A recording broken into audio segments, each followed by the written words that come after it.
ನಾವು ಆರ್ಥಿಕವಾಗಿ ಕಷ್ಟ ಅನುಭವಿಸ್ತಾ ಇದ್ದಾಗ, ದುಡ್ಡಿನ ಸಮಸ್ಯೆ, ಸಾಲ ಎದುರಿಸ್ತಾ ಇರಬೇಕಾದ್ರೆ ನಮ್ಮ ಮನಸ್ಸಲ್ಲಿ ಮೂಡುವಂಥ ಪ್ರಶ್ನೆ, ಯಾವ ತಂತ್ರನ ಉಪಯೋಗಿಸ್ಕೊಂಡು, ಲಾ ಆಫ್ ಅಟ್ರಾಕ್ಷನ್ ಆಗಿರ್ಬೋದು, ಲಾ ಆಫ್ ಅಸಂಪ್ಷನ್ ಆಗಿರ್ಬೋದು, ಯಾವ ತಂತ್ರನ ಉಪಯೋಗಿಸ್ಕೊಂಡು ನಾವು ಇದರಿಂದ ಹೊರಗಡೆ ಬರ್ಬೋದು ಅಂತ ತುಂಬ ಪ್ರಯತ್ನ ಮಾಡ್ತೀವಿ. ಸಾಲನ ತೀರಿಸೋದು ಹೇಗೆ, ನಾವು ಅಂದ್ಕೊಂಡಂತಹ ಒಳ್ಳೆ ಜೀವನನ ಬದುಕೋದು ಹೇಗೆ ಅನ್ನೋದನ್ನ ಈ ವಿಡಿಯೋದಲ್ಲಿ ಸ್ಟೆಪ್ ಬೈ ಸ್ಟೆಪ್ ಹೇಳ್ತಾ ಇದ್ದೀನಿ. ಇದು ಸಾಲ ತೀರಿಸಲಿಕ್ಕೆ ಅಂತಲ್ಲ, ಎಲ್ಲ ವಿಷಯಗಳಲ್ಲೇ ಇದನ್ನು ಅಪ್ಲೈ ಮಾಡಬಹುದು. ಇಲ್ಲಿ 3 ವಿಷಯನ ನಾವು ತಿಳಿದುಕೊಳ್ಬೇಕಾಗುತ್ತದೆ. ಮೊದಲನೇದಾಗಿ, you need to accept the fact that you are the creator of your reality. ಮೊದಲು ನೀವು ನಿಮ್ಮ ಜೀವನದ ಸೃಷ್ಟಿಕರ್ತರು ಅಂತ ನೀವು ಸ್ವೀಕಾರ ಮಾಡಬೇಕು, ಅರ್ಥ ಮಾಡ್ಕೋಬೇಕು. ನಿಮ್ಮನ್ನು ನೀವು ಆ ಪೊಸಿಷನ್ನಲ್ಲಿ ಇಟ್ಕೊಂಡಾಗ I am the creator of my reality ಅನ್ನೋದು ನಿಮ್ಮ ಅರಿವಿಗೆ ಬಂದರೆ ಅವಾಗ ನಿಮ್ಮ ಈ 3D ರಿಯಾಲಿಟಿ ಏನಿದೆ ಅದು ಬದಲಾಗ್ತಾ ಬರುತ್ತೆ. ಈಗೇನೇ ನೆಗೆಟಿವ್ ಸಿಚುವೇಶನ್ ನಡೀತಾ ಇರ್ಬೋದು ಅಥವಾ ಪಾಸಿಟಿವ್ ಸಿಚುವೇಶನ್, ಎರಡಕ್ಕೂ ನೀವೇ ಕಾರಣ ಅನ್ನೋದು ನಿಮಗೆ ಅರ್ಥ ಆದರೆ ಆವಾಗ ನೀವು ಚೇಂಜ್ ಮಾಡ್ಕೋಬಹುದು. ಯಾಕಂದ್ರೆ ನೀವು ಕ್ರಿಯೇಟರ್ ಅಂತ ನೀವು ಒಪ್ಕೊಂಡಾಗ ನಿಮ್ಮಲ್ಲೊಂದು ಪವರ್ ಬರ್ತದೆ. ಯಾಕಂದ್ರೆ ಕ್ರಿಯೇಟರ್ ನೀವೇ ಅಲ್ವಾ. ಆಗ ನೀವು ಯಾರನ್ನ ಬ್ಲೇಮ್ ಮಾಡಲ್ಲ, ಯಾರನ್ನ ದೂಷಿಸಲ್ಲ. ನಿನ್ನಿಂದ ಹೀಗಾಯ್ತು, ಅವರಿಂದ ಹೀಗಾಯ್ತು ಅಂತ ಯಾರನ್ನು ದೂಷಿಸಲ್ಲ. ನೀವು ನಿಮ್ಮ ಜವಾಬ್ದಾರಿ ತಗೋತೀರಾ. ಈ 3Dಲಿ ಏನೇ ನಡೀತಾ ಇರ್ಬೋದು ಅದರ ಕಂಟ್ರೋಲ್ ತಗೋತೀರಾ. ಅವ್ರ ಮೇಲೆ ಇವ್ರ ಮೇಲೆ ಎತ್ತಾಕಲ್ಲ. ಇಲ್ಲಿ ನಿಮ್ಮ ಧ್ಯಾನ ಕ್ರಿಯೇಟರ್ ಕಡೆ ಹೋಗುತ್ತೆ. ನೀವೇನು ಕ್ರಿಯೇಷನ್ ಮಾಡ್ಬೇಕಂತಿದ್ರು ಅದ್ರ ಮೇಲೆ ಹೋಗುತ್ತೆ. ಅರ್ಥ, ನಿಮ್ಮ ಜೀವನದ ಶಿಲ್ಪಕಾರ ನೀವೇ. ಇದು ಮೊದಲನೇ ಪಾಯಿಂಟ್. ಎರಡನೇ ಪಾಯಿಂಟ್, ಅದರಲ್ಲೂ ಮುಖ್ಯವಾದ point, using the law of assumption. Assume ಅಂದರೆ ಕಲ್ಪಿಸ್ಕೊಳ್ಳೋದು, ಊಹಿಸ್ಕೊಳ್ಳೋದು. ನಿಮ್ಗೇನು ಬೇಕು ಅಂತ ಇದೆಯೋ ಅದು ನನಗೆ ಸಿಕ್ಕಿದೆ, ಆ ಡಿಸೈರ್ ಫುಲ್ಫಿಲ್ ಆಗಿದೆ ಅಂತ ಕಲ್ಪಿಸಿಕೊಳ್ಳೋದು. ಅದಕ್ಕೆ ಟೂಲ್ ಅಂದರೆ ಇಮ್ಯಾಜಿನೇಷನ್. ಕಣ್ಮುಚ್ಕೊಂಡು ನೀವು 4Dಲಿ ನಿಮ್ಗೇನು ಬೇಕೋ ಇಮ್ಯಾಜಿನೇಷನಲ್ಲಿ ಅದನ್ನು ವಿಜುವಲೈಸ್ ಮಾಡ್ಕೋತಾ, ಅಂದರೆ ಈಗ 3D ಲೈಫಲ್ಲಿ ಏನು ಸಾಲ, ಟೆನ್ಷನ್ನು, ತಲೆಬಿಸಿ ಅದು ಕಲ್ಪಿಸ್ಕೊಳ್ಳೋದಲ್ಲ.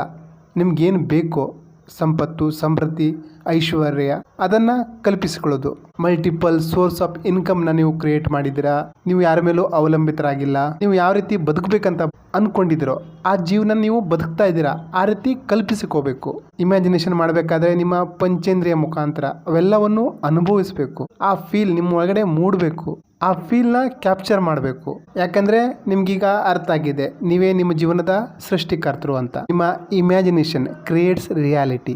ಬಾಕಿ ಎಲ್ಲ ಸೆಕೆಂಡರಿ ಆಗ್ತದೆ. ಉದಾಹರಣೆಗೆ, ನಿಮಗೆ ನಿಮ್ಮ ಕೆಪಾಸಿಟಿ ಏನಂತ ಗೊತ್ತಿದೆ. ನೀವು ಒಂದು ಕೈಯಲ್ಲಿ 10 kg ಎತ್ತಿತೀರಾ. ಅದು ಬಾಟ್ಲಾಗಿರ್ಬೋದು, ಬುಕ್ಸ್ ರೂಪದಲ್ಲಾಗಿರ್ಬೋದು, ಯಾವುದೇ ರೂಪದಲ್ಲಾಗಿರ್ಬೋದು. ನಿಮಗೆ ಗೊತ್ತಿದೆ, ಅದು ಸ್ಟೇಟ್ ಆಫ್ ನೋವಿಂಗ್. ಅದು ನಿಮಗೆ ಹೊರಗಡೆ ತೋರಿಸ್ಕೊಳ್ಳಿಕ್ಕಾಗಲ್ಲ. ನಿಮ್ಮ ಅರಿವಿಗೆ ಬಂದಿದೆ, ಹೌದು ನಾನು 10 kg ಒಂದು ಕೈಯಿಂದ 10 kg ಎತ್ತಬಲ್ಲೆ ಅಂತ. ಅದೇ ರೀತಿ ಈ ಇಮ್ಯಾಜಿನೇಷನಲ್ಲಿ ನಿಮ್ಗೆ ಬೇಕಾದಂತಹ ರಿಯಾಲಿಟಿನ ಕ್ರಿಯೇಟ್ ಮಾಡಬೇಕು ಅನ್ನೋದು ನಿಮಗೆ ಅರಿವಿಗೆ ಬಂದಿದೆ. ನಾನೇನು ಕಲ್ಪಿಸ್ಕೋತಾ ಇದ್ದೀನೋ, ನನ್ನ ಕಣ್ಣು ಮುಂದೆ ಏನು ಕಾಣ್ತಾ ಇದೆಯೋ ಪಿಕ್ಚರ್ 4D ರಿಯಾಲಿಟಿಲಿ, ಅದು 3D ರಿಯಾಲಿಟಿಲಿ ಅಸ್ತಿತ್ವದಲ್ಲಿ ಬರ್ತದೆ, ನನ್ನ ಜೀವನದಲ್ಲಿ ಬರ್ತದೆ ಅನ್ನೋ ಒಂದು ನಿಮಗೆ ನಂಬಿಕೆ ಇದೆ, ಅರಿವಿಗೆ ಬಂದಿದೆ.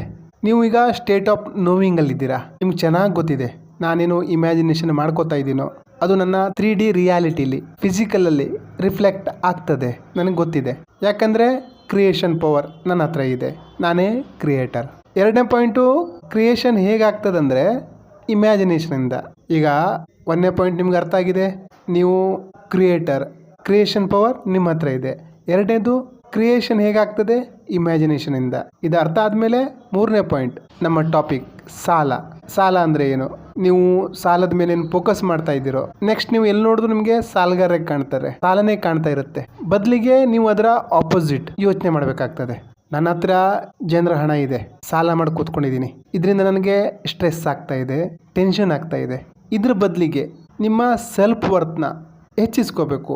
I am the person who is extremely abundant, who is extremely financial free, and not just that I am capable of helping other people out. ನಾನು ಶ್ರೀಮಂತ ವ್ಯಕ್ತಿಯಾಗಿದ್ದೀನಿ, ನನ್ನ ಜೀವನ ಸಂಪತ್ತು ಸಮೃದ್ಧಿಯಿಂದ ತುಂಬಿದೆ, ನಾನು ಫೈನಾನ್ಷಿಯಲ್ ಫ್ರೀ ಆಗಿದ್ದೀನಿ. ಅಷ್ಟೇ ಅಲ್ಲ, ಜನರಿಗೂ ಸಹಾಯ ಮಾಡ್ತಾ ಇದ್ದೀನಿ. ಈ ರೀತಿ ನೀವು ಕಲ್ಪಿಸ್ಕೊಳ್ತಾ ಇರೋದ್ರಿಂದ, ಆ ರೀತಿ ಫೀಲ್ ಮಾಡ್ತಾ ಬರೋದ್ರಿಂದ, ನಿಮ್ಮ ಪಂಚೇಂದ್ರಿಯ ಮುಖಾಂತರ ಅದನ್ನು ಅನುಭವಿಸ್ತಾ ಬರೋದ್ರಿಂದ ಅದೇ ರೀತಿ 3Dಲಿ ಮ್ಯಾನಿಫೆಸ್ಟ್ ಆಗ್ತಾ ಬರ್ತದೆ. ಯಾವಾಗ ಆಗ್ತದೆ, ಹೇಗಾಗ್ತದೆ, ಇದ್ರ ಬಗ್ಗೆ ಜಾಸ್ತಿ ತಲೆ ಕೆಡಿಸ್ಕೊಳ್ಳೇಬಾರ್ದು. ನೀವು ಕ್ರಿಯೇಟರ್ ಮೇಲೆ ಆ ರೀತಿ ಕ್ರಿಯೇಟ್ ಮಾಡಬೇಕು. ಈ ರೀತಿ ಮಾಡ್ತಾ ಬರೋದ್ರಿಂದ ಏನಾಗುತ್ತೆ ಅಂದರೆ ನಿಮ್ಮ ಜೀವನದಲ್ಲಿ ಒಳ್ಳೊಳ್ಳೆ ವ್ಯಕ್ತಿಗಳ ಆಗಮನ ಆಗುತ್ತೆ, ಆದಾಯ ಸೃಷ್ಟಿಸಿಕೊಳ್ಳುವ ಮಾರ್ಗ ಸಿಗ್ತದೆ, ಏನೋ ಒಂದು ಪವಾಡ ಆಗ್ತಾ ಬರುತ್ತೆ. ಈಗ ನಮ್ಮ ಫೋಕಸ್ ಎಲ್ಲಿದೆ? ದುಡ್ಡೆಲ್ಲಿಂದ ಬರ್ತದೆ, ಹೇಗೆ ಬರ್ತದೆ, ಏನು ದಾರಿ ಇಲ್ಲ, ಖಾಲಿ, ಟೆನ್ಷನ್ನು. 24 ಗಂಟೆನೂ ಇದೇ ನಡೀತಾ ಇದೆ. ನೀವೇನು ಕ್ರಿಯೇಟ್ ಮಾಡ್ತಾ ಇದ್ದಂಗಾಯ್ತು? ಇದನ್ನೇ ನೀವು ಪದೇ ಪದೇ ಕ್ರಿಯೇಟ್ ಮಾಡಿಕೊಂಡ್ರೆ ನಿಮ್ಮ ಜೀವನದಲ್ಲಿ ಮತ್ತೇನು ಮ್ಯಾನಿಫೆಸ್ಟ್ ಆಗುತ್ತೆ? ಒಂದು ಸಾಲ ತೀರಿಸ್ಲಿಕ್ಕೆ ಇನ್ನೊಂದು ಸಾಲನೇ ಹೊರತು ಬೇರೆ ಏನು ಕ್ರಿಯೇಟ್ ಆಗುತ್ತೆ? ಸೊ ಇದಕ್ಕೆ ಪರಿಹಾರ ಏನು? ಈಗ ಕ್ರಿಯೇಟರ್ ಪವರ್ ನಿಮ್ಮ ಹತ್ರ ಇದೆ, ಇದು ನಿಮ್ಗೆ ಅರ್ಥ ಆಗಿದೆ. ಅದಕ್ಕೆ ಬೇಕಾದಂತಹ ಟೂಲು ಇಮ್ಯಾಜಿನೇಷನ್, ಇದು ಸಹ ನಿಮಗೆ ಅರ್ಥ ಆಗಿದೆ. ಈಗ 3ನೇ ಸ್ಟೆಪ್ ನೀವು ಏನು ಮಾಡಬೇಕು ಅಂದರೆ, ರಾತ್ರಿ ಮಲಗೋದಕ್ಕಿಂತ ಮುಂಚೆ 10 ನಿಮಿಷ ಮೆಡಿಟೇಷನ್ ಮಾಡಿ, ಅಥವಾ ಸೈಲೆಂಟಾಗಿ ಕೂತ್ಕೊಂಡು ಬ್ರೀದ್ ಇನ್ ಬ್ರೀದ್ ಔಟ್ ಮಾಡಿ ರಿಲ್ಯಾಕ್ಸ್ ಆಗಬೇಕು, ಶಾಂತ ಆಗಬೇಕು. ಆವಾಗ ನಿಧಾನವಾಗಿ ಕಣ್ಮುಚ್ಕೊಂಡು ಒಂದು ಸೀನ್ನ ಕ್ರಿಯೇಟ್ ಮಾಡಬೇಕು. ನಿಮ್ಗೆ ಯಾರು ಸಾಲ ಕೊಟ್ಟಿದ್ದಾರೋ ಅವರ ಫೋನ್ ಬರ್ತದೆ ನಿಮಗೆ, ಅವ್ರು ನಿಮಗೆ ಥ್ಯಾಂಕ್ ಯು ಅಂತಾರೆ, ದುಡ್ಡು ನೀವು ವಾಪಸ್ ಕೊಟ್ಟಿದ್ದಕ್ಕೆ. ಮತ್ತು ಸಾರಿ ಹೇಳ್ತಾರೆ, ಯಾಕಂದರೆ ನಾನು ಯಾವುದೋ ಟೆನ್ಷನಲ್ಲಿ ನಿಮಗೆ ಬೈದು ಬಿಟ್ಟಿದ್ದೆ, ನಿಮ್ಮ ಮೇಲೆ ರೇಗಾಡಿದ್ದೆ, ಅದಕ್ಕೋಸ್ಕರ ಸಾರಿ ಕೇಳ್ತಾ ಇದ್ದೀನಿ, ಯಾಕಂದರೆ ನಾನು ಯಾವುದೋ ಟೆನ್ಷನಲ್ಲಿದ್ದೆ ಅಂತ ನಿಮ್ಮ ಹತ್ರ ಸಾರಿ ಕೇಳ್ತಾ ಇದ್ದಾರೆ. ಅದನ್ನು ನೀವು ಫೀಲ್ ಮಾಡಬೇಕು. ಒಂದು, ನೀವು ಅವರ ದುಡ್ಡು ಕೊಟ್ಟಿದ್ದೀರಾ, ಎರಡನೇದು ಅವ್ರು ನಿಮಗೆ ಸಾರಿ ಕೇಳ್ತಾ ಇದ್ದಾರೆ, ಕ್ಷಮೆ ಕೇಳ್ತಾ ಇದ್ದಾರೆ ತಾನು ಆ ರೀತಿ ನಡ್ಕೊಂಡಿದ್ದಕ್ಕೆ. ಸೊ ನಿಮಗೆ ಯಾವ ಫೀಲ್ ಬರುತ್ತೆ? ಒಳ್ಳೆ ಭಾವನೆ ಬರುತ್ತಾನೆ. ಒಟ್ಟಾರೆ ಎಂಡ್ ಸ್ಕ್ರೀನ್ನ ನೀವು ಕಲ್ಪಿಸಿಕೋಬೇಕು. ನೀವು ಸಾಲ ತೀರಿಸಿದ್ದೀರಾ, ಅವ್ರ ದುಡ್ಡು ವಾಪಸ್ ಕೊಟ್ಟಿದ್ದೀರಾ, ಅದರ ನಂತರ ನಿಮ್ಮ ಫೀಲ್ ಯಾವ ರೀತಿ ಇರುತ್ತೆ? ಆ ಗ್ರೇಟ್ ಭಾವನೆ ಬರುತ್ತಲ್ಲ, ಅದನ್ನು ನೀವು ಕಲ್ಪಿಸಿಕೋಬೇಕು. ಜನ ನಿಮ್ಮಿಂದ ಖುಷಿಯಾಗಿದ್ದಾರೆ, ನಿಮ್ಮ ಜೀವನದಲ್ಲಿ ಈಗ ಹಣದ ಕೊರತೆನೇ ಇಲ್ಲ, ನೀವು ಸಂಪತ್ತು ಸಮೃದ್ಧಿಯಿಂದ ತುಂಬಿದ್ದೀರಾ. ನಿಮ್ಮ ಫ್ಯಾಮಿಲಿ ಮೆಂಬರ್ಸ್ ಸಹ ನಿಮ್ಮನ್ನು ಅಪ್ರಿಷಿಯೇಟ್ ಮಾಡ್ತಾ ಇದ್ದಾರೆ. ನನಗೆ ಗೊತ್ತಿತ್ತು ನೀನು ಚೆನ್ನಾಗಿ ಇಂಪ್ರೂವ್ಮೆಂಟ್ ಆಗ್ತೀಯಾ ಅಂತ, ಗೊತ್ತಿತ್ತು ಅಂತ ಹೊಗಳ್ತಾ ಇದ್ದಾರೆ. ಆ ರೀತಿ ನೀವು ಕಲ್ಪಿಸಿಕೋಬೇಕು. ಈಗ ನಿಮ್ಮ ಸ್ಟೇಟ್ ಆಫ್ ಕಾನ್ಷಿಯಸ್ನೆಸ್ ಯಾವ ರೀತಿ ಇದೆ? ನೀವು ಅವೇರ್ ಆಗಿದ್ದೀರಾ, ಸಾಲ ತೀರಿಸಿದ್ದೀರಾ ಅಂತ ನಂಬಿದ್ದೀರಾ, ಅದೆಲ್ಲವನ್ನು ಪಂಚೇಂದ್ರಿಯಗಳ ಮುಖಾಂತರ ಫೀಲ್ ಮಾಡಬೇಕು. ಒಂದ್ಸಲ ನೀವು ಇದನ್ನು ಪೂರ್ತಿ ಕಲ್ಪಿಸ್ಕೊಂಡಾದ್ಮೇಲೆ ಮತ್ತೆ ಪದೇ ಪದೇ ಅದೇ ರೀತಿ ಮಾಡಬೇಕು. ಅದೇ ರೀತಿ ಮಾಡ್ತಾ ಮಾಡ್ತಾ ಮಾಡ್ತಾ ನಿದ್ದೆ ಹೋಗಬೇಕು. ಎಲ್ಲಿ ತನಕ ಮಾಡಬೇಕು ಅಂದರೆ ಆ ರೀತಿ ಮಾಡ್ತಾ ಮಾಡ್ತಾ ಮಾಡ್ತಾ ಹಾಗೆಯೇ ನಿದ್ದೆ ಹೋಗಬೇಕು. ಎಷ್ಟು ದಿವಸ ಮಾಡಬೇಕು? ನಿಮಗೆ ನಿಮ್ಮ ಮೇಲೆ ನಂಬಿಕೆ ಬರಬೇಕು. ಇದು ನಿಜವಾದ ರಿಯಾಲಿಟಿ ಅನ್ನೋ ಒಂದು ನಂಬಿಕೆ ನಿಮ್ಮಲ್ಲಿ ಹುಟ್ಟಬೇಕು. ನಾನೇನು ಕಲ್ಪಿಸ್ಕೊಂಡಿದ್ನೋ ಅದು ನನ್ನ ರಿಯಾಲಿಟಿ ಅನ್ನೋ ನಂಬಿಕೆ ನಿಮ್ಮ ಬರಬೇಕು. ಅಲ್ಲಿ ತನಕ ಇದನ್ನು ಮಾಡಬೇಕು. ಒಂದ್ಸಲ ನಿಮಗೆ ನಂಬಿಕೆ ಬಂತು ಅಂದರೆ ಆವಾಗ ಮುಂದಿನ ಕೆಲಸ ನಿಮ್ಮ ಸಬ್ ಕಾನ್ಷಿಯಸ್ ಮೈಂಡ್ ನೋಡ್ಕೊಳ್ತದೆ. ಅದು ನಿಮಗೆ ಆದಾಯ ಬರುವ ದಾರಿನ ಓಪನ್ ಮಾಡುತ್ತೆ. ಅದೇ ರೀತಿಯ ವ್ಯಕ್ತಿಗಳನ್ನು ನಿಮ್ಮ ಜೀವನದಲ್ಲಿ ತರುತ್ತೆ, ಒಟ್ಟಾರೆ ಪವಾಡ ಮಾಡುತ್ತೆ. ಸೊ ನಿಮ್ಮ ಕೆಲಸ ಇಮ್ಯಾಜಿನೇಷನಲ್ಲಿ ಅದನ್ನು ಸರಿಯಾಗಿ ಕ್ರಿಯೇಟ್ ಮಾಡೋದು, ಸರಿಯಾದ ಬೀಜ ಬಿತ್ತೋದು, ಅಷ್ಟೇ ನಿಮ್ಮ ಕೆಲಸ. ಶ್ರೀಕೃಷ್ಣ ಪರಮಾತ್ಮ ಹೇಳ್ತಾರಲ್ಲ, ಕರ್ಮ ಮಾಡೋ ಫಲದ ಚಿಂತೆ ಬಿಡು ಅಂತ. ಕರ್ಮ ಮಾಡು ಅಂದರೆ ಸರಿಯಾದ ಬೀಜ ಹಾಕು, ಫಲ ನಾನು ಕೊಡ್ತೀನಿ ಅಂತ ಅರ್ಥ.